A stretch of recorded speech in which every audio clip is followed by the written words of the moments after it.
Samahan niyo kami mga diskarte na magsimba dito sa St. Clair.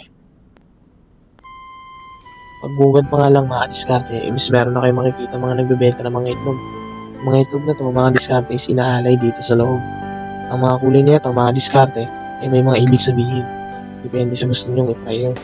Nakuha na nga namin at napili ni Mrs. sa yung kulay dilaw. Ang ibig sabihin ay good health at saka pasasalamat sa mga nangyayon naming biyaya. Ayan, kung makikita nyo sa video na maraming mga kulay.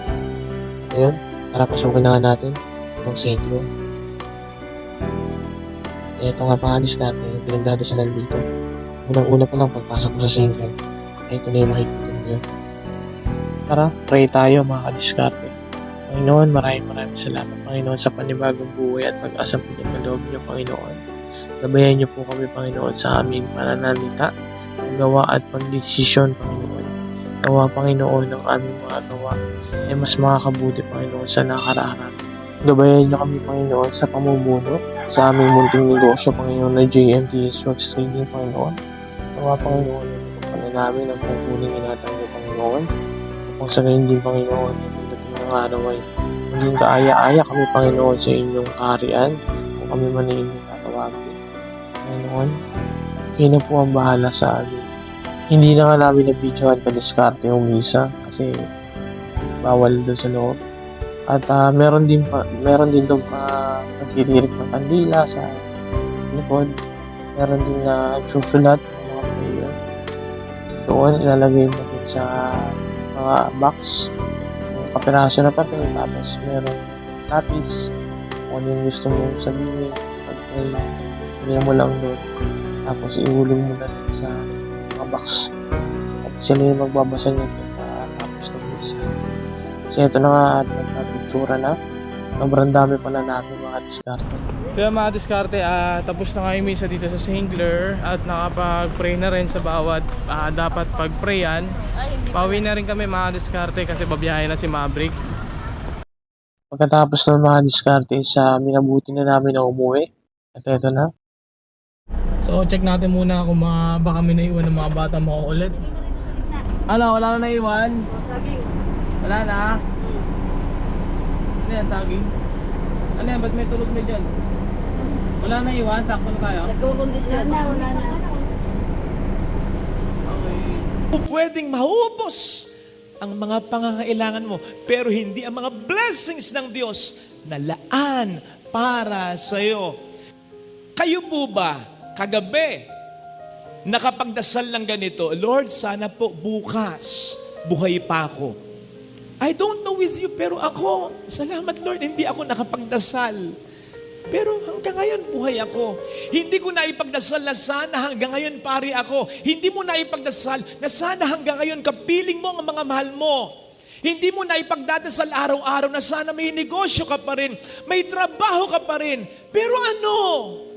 Itong mga hindi mo ipinagdarasal na ito, na patuloy na binibigay ng Panginoon sa iyo, isipin mo, hindi ba mas mahalagang dihamak ang lahat ng ito kaysa mga blessing na hinihingi mo pero hindi mo pa nakukuha sa buhay mo? Budget meal muna tayo mga diskarte dahil walang budget si Miss Kadiskarte at si Kadiskarte. Ito muna yung almusal natin. Dali, kuha natin. Ibibigay ko natin. Wow. Atay, kuha na. Ang init, ang sarap. Ay, sakit. Oh, Sarap. kuha ba? Ay muna yung kain ni Kadiskarte.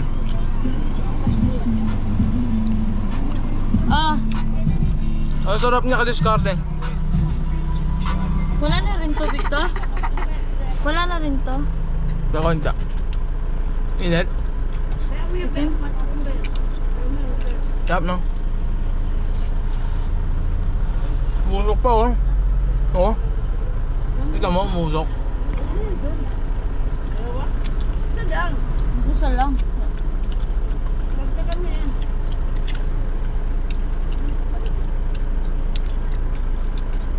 Musok pa oh. Ang mo yan.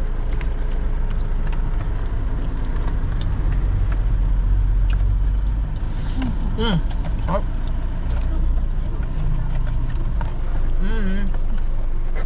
Mainit.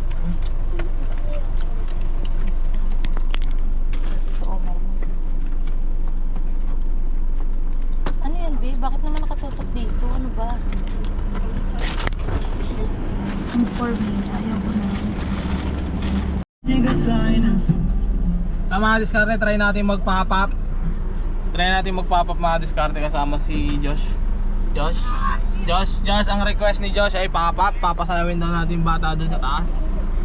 Hawa mo, Josh. Hawa mo.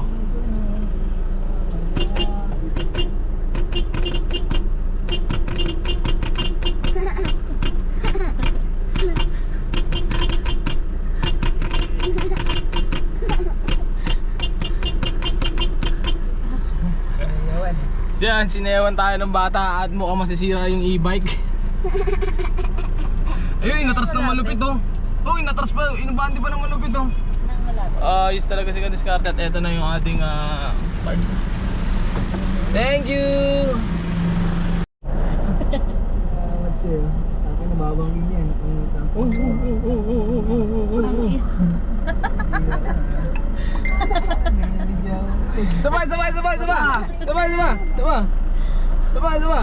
Sabay!